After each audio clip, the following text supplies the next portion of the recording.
نحمده ونستعينه ونستغفره ونؤمن به ونتوكل عليه ونعوذ بالله من شرور أنفسنا ومن سيئات أعمالنا من يهده الله فلا مضل له ومن يضلل فلا هادي له وأشهد أن لا إله إلا الله وحده لا شريك له وأشهد أن محمدا عبده ورسوله أما بعد فأعوذ بالله من الشيطان الرجيم بسم الله الرحمن الرحيم شهر رمضان الذي أنزل فيه القرآن هدى للناس وبينات من الهدى والفرقان فمن شهد منكم الشهر فليصم وقال النبي صلى الله عليه وسلم من صام رمضان إيمانا واحتسابا غفر له ما تقدم من ذنبه وأيضا قال رسول الله صلى الله عليه وسلم من قام رمضان إيمانا واحتسابا غفر له ما تقدم من ذنبه اللهم صل على سيدنا محمد وعلى آل سيدنا محمد وبارك وسلم تسليما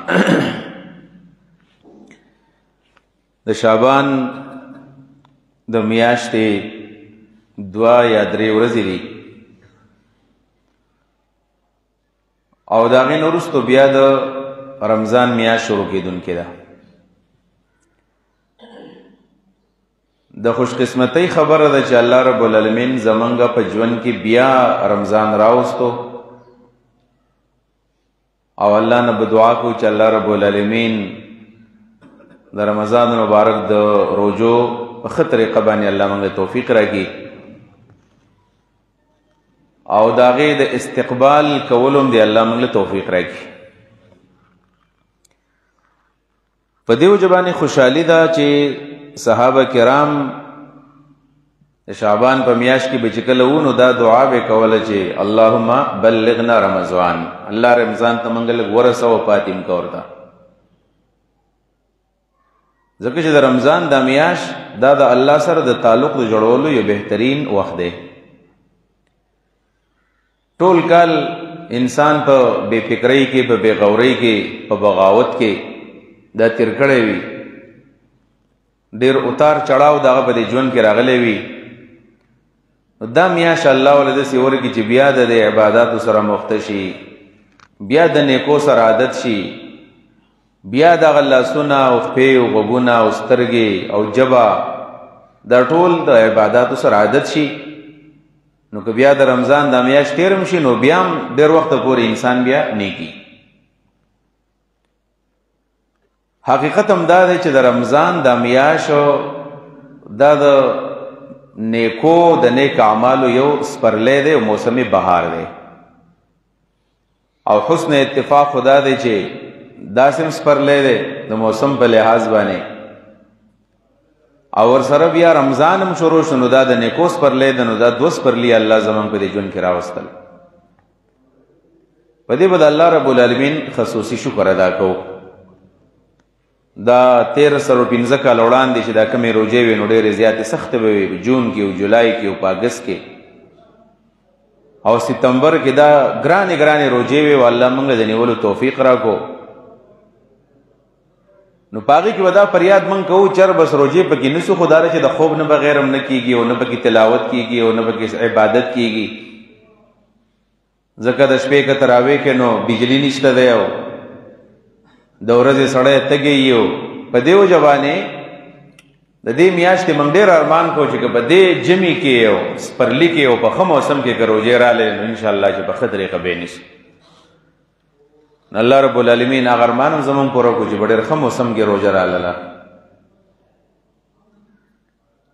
زه کوشش کوم چې په دینن جمعه کې رمضان چې کم آغاز دی او د روزې چې کم شروعات دي چې دا په کومه طریقه باندې کول پکار دي نو د هغې باره کې به زه نن خبره کوم.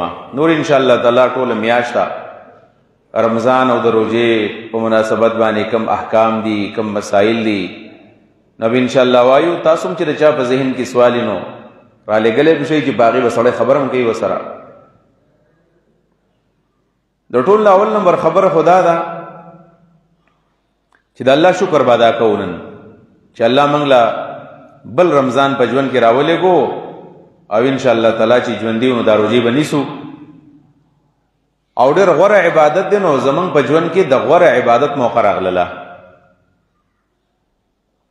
ځکه غوره عبادت دی چې نبی علیہ السلام وایي الله فرمایي الصوم لی، دا روژه زما دپاره ده، وانا اجزا به وانا اجزي به، زه به د دې بدله په خپله باندې ورکوم یا دا چې زه به ورله په بدله کې ورکولی کېږم. دومره ښکلی عمل دی او د الله شکر به پرې وباسو. او کله چې انسان په یو نعمت باندې شکر ادا کړي نو الله تعالی په هغې کې اضافه کوي. دا د الله قانون دی. واذ تأذن ربکم، ستاسو رب اعلان کړی دی چې لئن شکرتم لازیدنکم، که تاسو شکر وایستو نو زه به د هغه نعمت نورم زیات کما. نو که موږ شکر ادا کو خوشحاله شو نو الله رب العالمین به د رمضان نه پس په دې عامو ورځو کې او په دې عامو میاشتو کې د نفلي روژو توفیق موږ له راکړي. د توفیق دا ځان له د الله رب العالمین رحم و کرم دی چې الله چاله توفیق ورکړي، توفیق چې دا روژه نیول دي او بل عبادت کول دي. داود علیه السلام الله ته ویلي چې یا ربي کیف اشکرک، الله ته وی چې بندګانو زما شکر ادا کړي نو زه ستا څنګه شکر ادا کړم. ځکه چې وشکري لک نعمت مجدده علی، چې زه ستا شکر ادا کوم نو دا خو بل نعمت شو ستا چې تا ماله توفیق د شکر راکو چې ما ته شکر وایستو. نو شکر ایستل خو ځان له توفیق خداوندې غواړي. نو که زه په دې خپله ژبه باندې شکریه ستا ادا کړمه الحمدلله وویمه نو دا تا ما سره بله ښېګړه وکړله. نو که بیا شکر ادا کوم بیا دې بله ښېګړه وکړله نو معلومه دا ده چې حق تو یہ ہے کہ حق ادا نه ہوا. حق دا دی چې حق موږ نشو ادا کولی. نو الله ورته ویل چې الان شکرتنی یا داود، داود اوس دې شکر ادا کو چې ته پوه شوې چې ځان نشم ایستی شکر او دا اوس شکر دی. داود علیه السلام د الله پیغمبر دی، څومره لوی انسان دی. ایوب علیه السلام او دا څومره پیغمبران دی، ټولو عبادتونو ته به هېڅ نه وی چې دا ډوسه عبادات نه دي. په دې وجه باندې عبدیت او بندګي دا ده چې موږ به وایو چې موږ هېڅ هم ونه کړل او په هر وخت کې به د الله رب العالمین د رحم منتظر به وي چې الله رب باندې رحم و کرم وکړي او هسې الله موږ ځان ته نږدې کړي. دوه څیزونه داسې دي چې په دې دوه څیزونو باندې انسان الله ته نږدې کېږي. ځکه الله فرمایي که نه چې تاسو ما ته را نږدې شئ، زما عبادت وکئ، زما بندګي وکئ. د قرب الهي دپاره او د تعلق بالله دپاره دوه واسطې دي. یو واسطه دا ده چې موږ ریاضات وکړو، مشقتونه وکړو، عبادات وکړو، ستړي تېرې کړو، تلاوتونه وکړو، جهادونه وکړو، روژې ونیسو. بس په هر وخت کې عبادت او عبادت او عبادت چې زموږ دا ټول شپه ورځ دا په عباداتو کې تېرېږي نو دا انسان الله ته نږدې کېږي. او دویم نمبر چې الله ته څوک نږدې کېږي نو دا په مصائبو باندې او دا په مشکلاتو باندې، په بیمارو باندې چې الله رب العالمین په انسان باندې مشکلات راولي. بیماری پې راولي، ټول عمر بیماري سته، اړو ښه کېږي نه، ټول عمر دوایي خوري، سر ته دوایي پرته ده چې دا د دره بیډ او د دره کټ دا سر کله هغه راکولاو کي که نه نو په دې کې به دا هومیوپیتک دوایي به ځان له پرته وي، د حکمانو به ځان له پرته وي، د انګریزۍ دوایي به ځان له پرته وي، د تلي به ځان له پرته وي، د ګریلو ټوټکې به ځان له پرته وي. بس دا چې دا مسلسل بیمار دی او یا دا چې په خپله خو بیمار نه دی خو په دې کور کې داسې څوک بیمار دی چې هغه دائمي مرض دی، دائمي بیمار دی. یا په داسې قرضونو کې سړی اخته شو چې دا خپل انکم سورسز ته ګوري نو هغه کم دي او قرضونه زیات دي. دا و چې دا خو زما په ژوند کې اړو پوره کېږي نه، حوصله نه بیلي، مسلسل په ژوند کې ناکامۍ دي، مسلسل به امتحاناتو کې نو په دې امتحان چې کله سړی صبر وکړي نو دا هم الله ته نږدې کېږي. دا دوه واسطې دي. په دې وجه باندې حدیث کې راځي چې کله انسان په خپل عبادت باندې هغه مقام ته نشي رسېدلی چې الله رب العالمین دله کوم مقام لیکلی دی نو الله رب العالمین بیا په امتحان کې واچوي، بیماري پرې راولي، مصیبت کې اخته کړي. او دا چې کله په دې مصیبت کې اخته شي په دې باندې صبر وکړي نو هغه مقام ته دا یو چلانګ ولګوي، یو ټوپ وهي هغه مقام ته ورسېږي. حدیث کې راځي نبی علیہ السلام فرمایي مَن یرید الله به خیرا یصب منه، چې الله چا سره د خیر اراده وکړي نو الله ورته تکلیف ورکړي. د الله او د بنده مینه بل شان دی. دا بنده چې د چا سره مینه کوي، د چا سره محبت کوي، نو هغه لا مال هم ډېر ورکوي، خوراکونه هم ډېر زیات کوي، مینه ولا ورکوي، هغه خوشاله ساتل غواړي، هغه په خندا باندې لیدل غواړي. خو الله رب العالمین چې کله د انسان سره مینه شروع کړي نو ګورې هغه مینه بیا بل شانې. د انسان کله کله پریشانه کېږي که نه چې زه خو څومره عبادتونه کوم، څومره الله ته نږدې کېږم، ما ته ډېر دردونه را رسېږي. هغه یو شاعر وایي که نه چې وَأَلَذُّ حالات الغرام لمغرم شکوى الهوا بالمدمع المحراق، د عشق او د محبت په لمحاتو کې د ټول نه لذیذترین لمحات څه دي؟ دا د هجر دي. او چې سړی د خپل محبوب ته کښېني وجاړي ورته او د سترګو نه دا غټې غټې اوښکې وبهېږي، نو دا چې کله دا اوښکې د سترګو نه وبهي نو په دې وخت کې د تسلي میلاو شي. الله رب العالمین انسان وجړی، وې دردی، تکلیف وله ورکړي او دا پې صبر وکړي، نو کوم لوی مقام چې الله لیکلی دی او تیاره کړی دی نو هغې ته الله تعالی بیا ورسوي. خو موږ ډېر کمزوري یو. موږ به کوشش کوو چې په عباداتو کې ځان قابلان کو، عبادتونه وکړو او سوال وکړو چې الله دې موږ په امتحاناتو کې نه اخته کوي. امتحانات الله موږ وساتي. امتحان کې موږ نشو پاس کېدلی. نه په بیمارۍ باندې صبر کېدی شي، نه په غریبۍ باندې صبر کېږي، نه په تکلیف باندې صبر کېږي. دا خو د هغه اولو العزمو پیغمبرانو او د هغې صحابو د هغې لوی لوی خلکو کارو چې هغوی به صبرونه به کول. او ایوب علیه السلام بیمار نو خپل بیبي ورته وویل چې ته خو د الله ډېر برګزیده بنده او وحي به تا باندې راځي، جبریل له خوا راځي، دې الله نه سوال وکړه چې الله دې روغ کړي که نه. 18 سال بیمار و ایوب علیہ السلام، 18 سال په کټ باندې پروت دی. 18 سال ډېر لوی ټایم دی. 18 کال کې چې هلک پیدا شي د هغه واده بچي کېږي. نو هغه وویل چې لږ صبر به وکړم که نه چې دا زه 80 کاله روغ رمټ وم، 80 کاله مې په دنیا کې تېر کړ، ټیک ټاک وم، خیر دی که 18 کاله بیمار شم. دا خو ډېر لوی مقام دی، خو دې مقام ته موږ رسېدی هم نه شو، نه دا پکې د صبر داسې څه صلاحیت شته چې موږ به دومره صبر وکړو. نو الله رب العالمین دې موږ د امتحاناتو نه وساتي، د غټو بیمارونو او د قرضونو نه او د مشکلاتو نه د تعالی موږ ټول وساتي. نو عزتمندو په دې وجه باندې دا د عبادتونو چې کومې ورځې را روانې دي نو په دې باندې به سړی به شکر وباسي، خوشحالېږي به چې الله تعالی توفیق راله راکړو. او د هغې بنیادي وجه دا ده چې دا میاشت د عامو میاشتو نه یکسر بدله. په عامو میاشتو کې خو یو توفیق هم ډېر کمی، یو په دې میاشت کې توفیق میلاو شي. بل دا ده چې په عامو میاشتو کې اکثر د رزق دروازې بند دي، خو په دې کې د رزق دروازې هم کلاو شي. یعنی د شعبان په آخري تاریخ باندې چې ماښام کله ډوډۍ ته کښېنې نو یا به روټۍ سړه به یا به ترکاري یخی او یا به یو ترکاری چرته چکنی به ورسره یا میلاو شي یا به میلاو نه شي. خو چې کله دا رمضان شي که نه او په دې ړومبي رمضان باندې ماښام سړی افطارۍ ته کښېني نو د هغه مخې ته به دسترخوان باندې څلور قسمه ترکاریانې او دا چکنیانې او قسمه څیزونه پراته وي. نو په رزق کې م الله تعالی فورا وسعت راولي، فورا په رزق کې پراخي راځي، فورا. په دې عامو ورځو کې خلک صدقې هم ډېرې کمې کوي او خلک په خلکو پسې ګرځي چې ماله څه شی راکړي. خو د رمضان کې داسې وي چې عملداره خلک په خپله باندې پیکیجونه میکیجونه جوړوي، په ګوتو متو کیا چې خلکو له وړي. په غریبانو خلکو باندې الله تعالی د رزق دروازې کولاو کړي.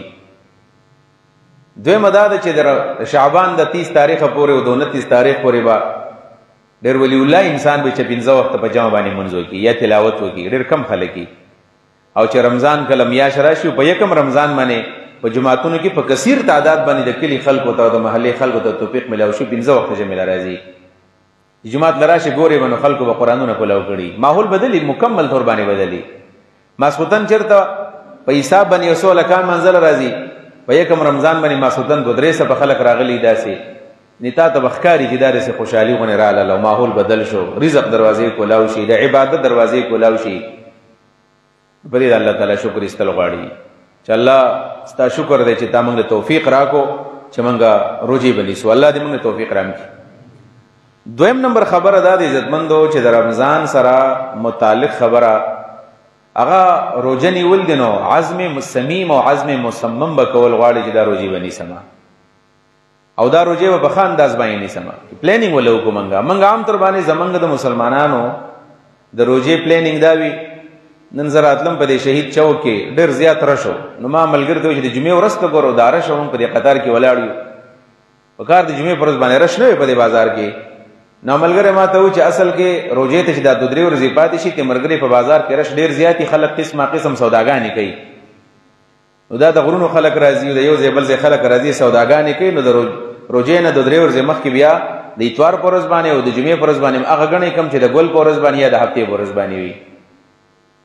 زمونږ پلانینګ هم دی چې بس مونږ خوراک پوره کړو، مواد پوره کړو، خوراکونه والو، انواع او اقسام دغه وکړو، سوداګانې وکړو. دا پلانینګ هم ټیک دی، څه ګناه پکې نشته، خو بنیادي پلانینګ دا دی چې زه به دا روژه څنګه مفیده جوړوم. دا سوچ پکار دی که نه، څنګه به مفیده جوړوم، په څه باندې روژه مفیده ګرځي، په تلاوت باندې ګرځي. نو چې دا پلانینګ مونږ وکړو چې زه به تلاوت په کم ټایم کې کوم، دا سوچ تاسو کړی دی چې مونږ تلاوت په کم ټایم کې کوو.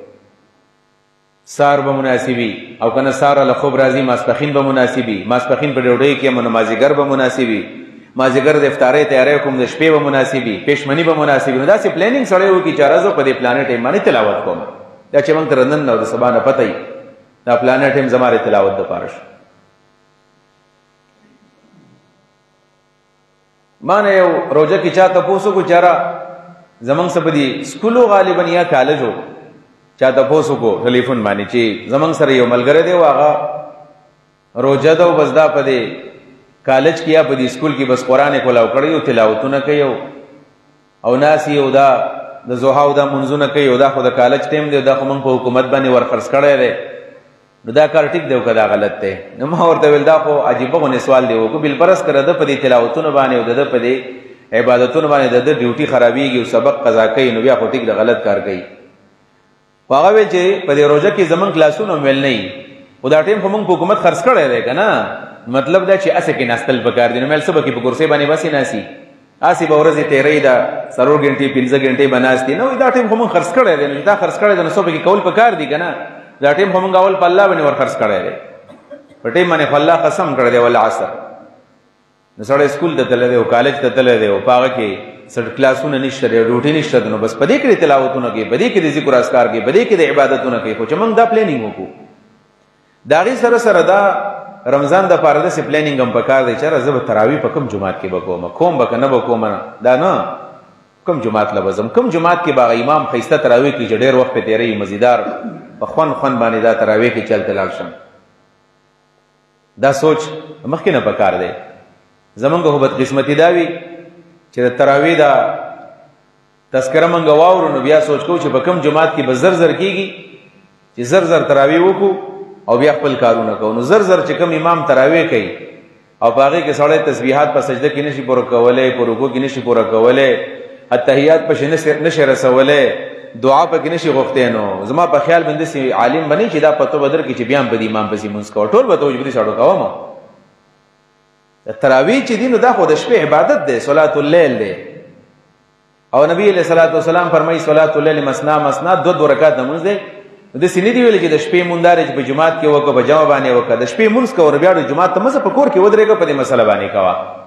تراویح دپاره جمع لازمي نه دی چې خامخا به په جمع باندې کوي، کور کې هم کولی شي. بیا په جومات کې بالفرض په ښه طریقه باندې امام تراویح کوي نو په هغې پسې بیا ودرېدل پکار دي. حضرت عمر فاروق رضی الله عنه معطا د امام مالک کې دا روایت موجود دی چې کله حضرت عمر صاحب په زمانه کې طریقه به دا وه چې د ابوبکر صدیق په زمانه کې او د نبي علیه السلام په زمانه کې داسې مستقل رواج نه و چې امام به مخکې ولاړ وي او شاته به خلک په تراویح باندې ولاړ. دا طریقه نه وه، بس هر چا به ځان له ځان له کولی، چا په جومات کې، چا په کور کې، چا په جمع، چا انفرادي. نو حضرت عمر خلافت چې راغی نو جومات ته چې کله راغی نو والناس اوزاع متفرقون، خلک جدا جدا ډلې ولاړې وي، چا په هغه ځای کې ځان لمونځ کو، څوک په هغه ځای کې ولاړ دی، څوک په هغلته په جمع ولاړ دی، څوک دلته په جمع ولاړ دی، ځان له ځان له بس روان دي خلک د شپې منځونه کوي. نو حضرت عمر ورته وایي چې زما خو شوق دا دی چې تاسو داسې وکړئ چې ټول خلک راجمع شي، یو امام ځان له مخکې کوي. نو دا ځان له ځان له منځونه به نه کوئ، نو یو امام به یې منځ پسې کوئ. ابی بن کعب رضی الله عنه سید القراء هغې مخکې کوي ستا تلاوت ډېر ښایسته دی او ته دې خلکو له تراویح کوه. نو هغه خلکو له تراویح شروع کړلې. خو بیا په دې موطا کې دي چې حضرت عمر خو د مسلمانانو په امور کې مصروف و، هغه ته خو دا ټایم نه میلاوېدو چې هغه هم دې په جومات کې به امام پسې ولاړ یا خو ګرځېدو.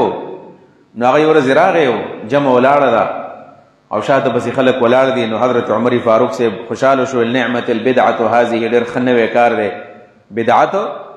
ورته ووایو خدا بدعت هغه بدعت نه دی کوم چې ګناه ده، بدعت په لغوي معنا باندې ډېر ښایسته کار هم شروع کړی دی. ګوره مخکې خلک ځان له اوس ښه په اهتمام باندې ولاړي مزیدار، او امام ابی بن کعب دی او ښایسته تلاوت کوي او قرت کوي، تاسو پسې ولاړې دا خو ډېر ښه مزه کوي. ابی یوه خبره وکړله، والتي تنامون منها خیر من التي تقومونها. کوم مونځ چې د هغې نه تاسو دی هغه ډېر غوره دی چې کوم تاسو اوس ودرولی دی. کوم مونځ د شپې ځان لمونځ دی چې سړی ځان له ودرېږي د شپې، هغه ډېر غوره دی. دې نه معلومیږي دا چې د رمضان په میاشت کې او په عامو میاشتو کې چې د شپې سړی ځان له ولاړې چې هېڅوک ورته نه ګوري او دا الله ته په مسله باندې ولاړ د سترګو نه اوښکې وبهېږي، نو دا غوره عبادت دی. نو موږ دا نه کوو. نو دا پلانینګ به کول غواړي چې زه به تراویح په کوم جومات کې به کوم، کوم به ښایسته تراویح کېږي، ختم به پکې څوک کوي چې زه به ډېر قرآن واورم.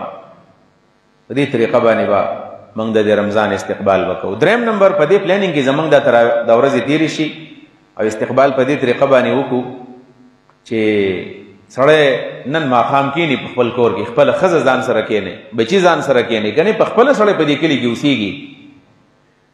سوچ وکړي چې یاره ظاهره خبره ده چې کله رمضان راځي نو خلک د خپل بجټ اسټیمیټ لګوي چې زه به غوښه راوړم، که مې به راوړم، ساګ به راوړم، دال لوبیا به خورم، څه به کوم. نو ځان لسې اسټیمیټ یې لګولی اندازه و چې یاره 1,00,000 روپۍ یا 50,000 40,000 به زما په میاشت لګي.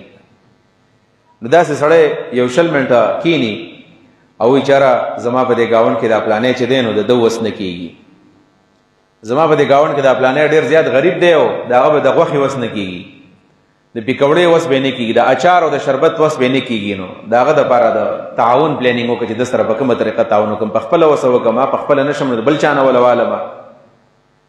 یا پلانی بیمار دی او په دې رمضان کې خلک د بچو دپاره د جامو د جوړولو او د پیزار د اغوستو سوچ کوي. نو چې زه پکې دا سوچ وکړم چې د پلاني د بچو به څه صورتحال چې دې له زه پیزار هم والم سره که نه.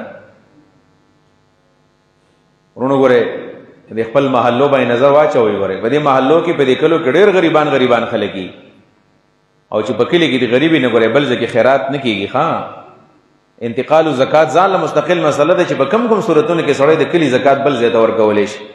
د هغې دپاره علماو 3 شرطونه ویلي. یو شرط دا دی چې بل ځای کې ایمرجنسي حالات دي، لکه غزه کې فلسطین کې ایمرجنسي حالات دي، نو سړی د هلته زکات ولېږي.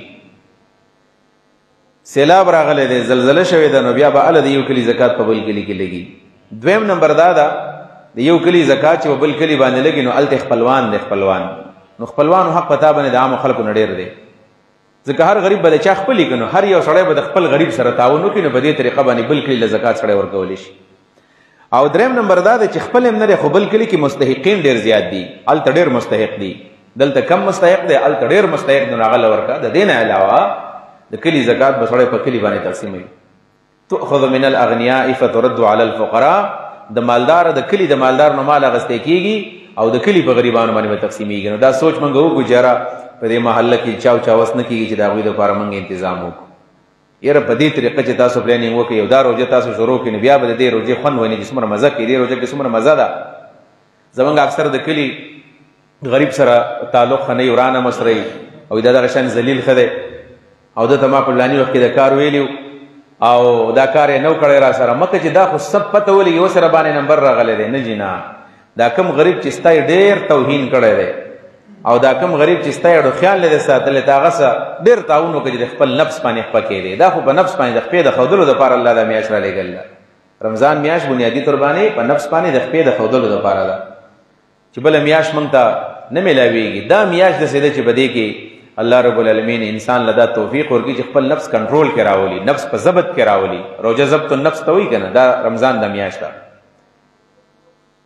دغه کارونه دي چې دا موږ له نن او سبا او بل سبا کول پکار، ځکه 11 تاریخ باندې ممکن د بیا روژه شي، یا په 12 باندې خو عین ممکن دی چې په 11 تاریخ باندې روژه شي. 2 ورځې پکې زیات نه زیات پاتې دي. خو دا سوچ فکر موږ وکړو.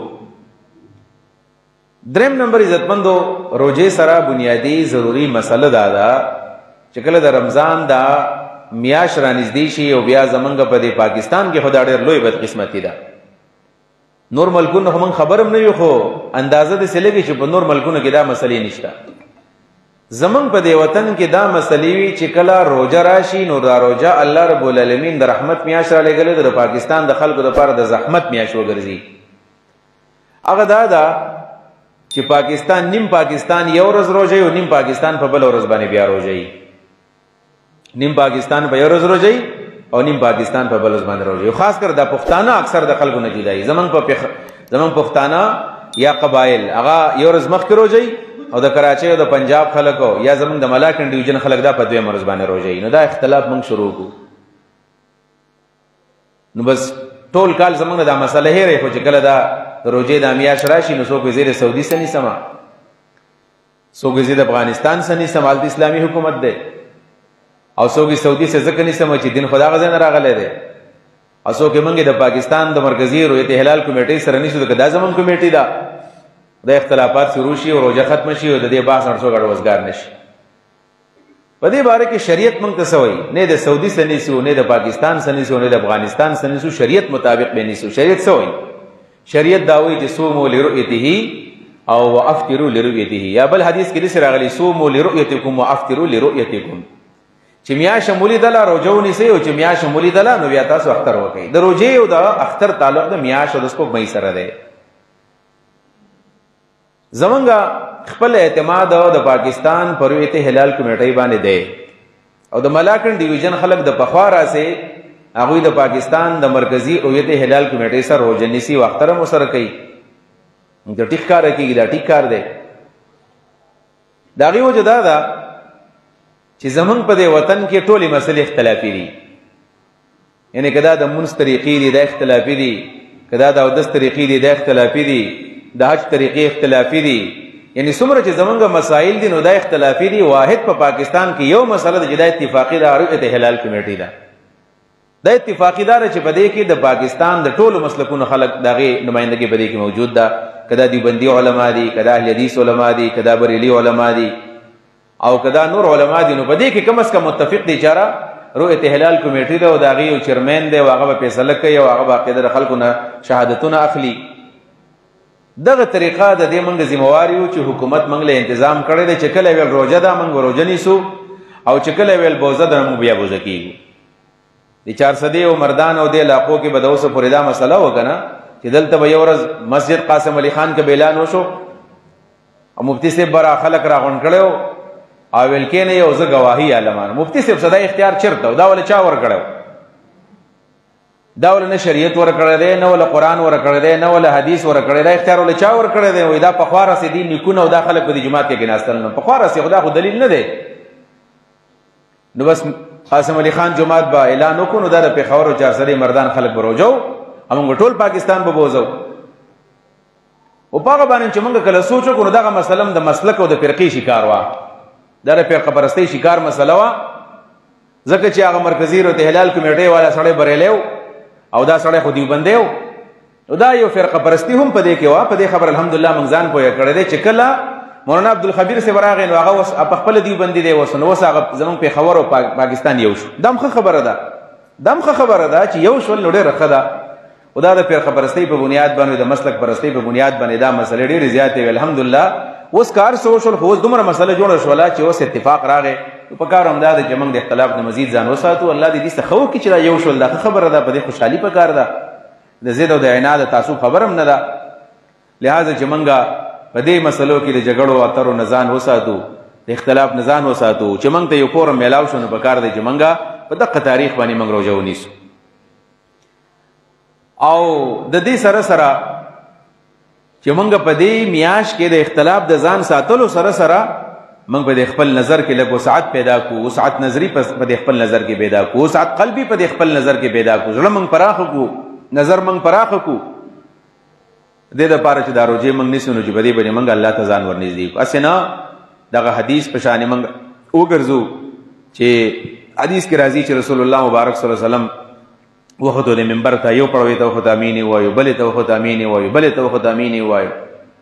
نو چا دې تپوس وکړو چې د الله رسول مخکې د کله داسې نه دي کړي چې منبر ته خېجو امین وایو، دا نن چې ختې نو امین دی وایو. ویل دا جبریل راغلی او هغه به سوال کو ما په هغې باندې امین وایو. نو په هغه سوالونو کې او په هغه دعاګانو کې یو دعا دا وه چې الله نه جبریل وایي چې کم سړی رمضان پې تیر شي او بیا هم دا په الله باندې ځان ونه بخي نو دا سړی دا دی الله تباه کړي، دا خو نامراده شو، تاواني شو.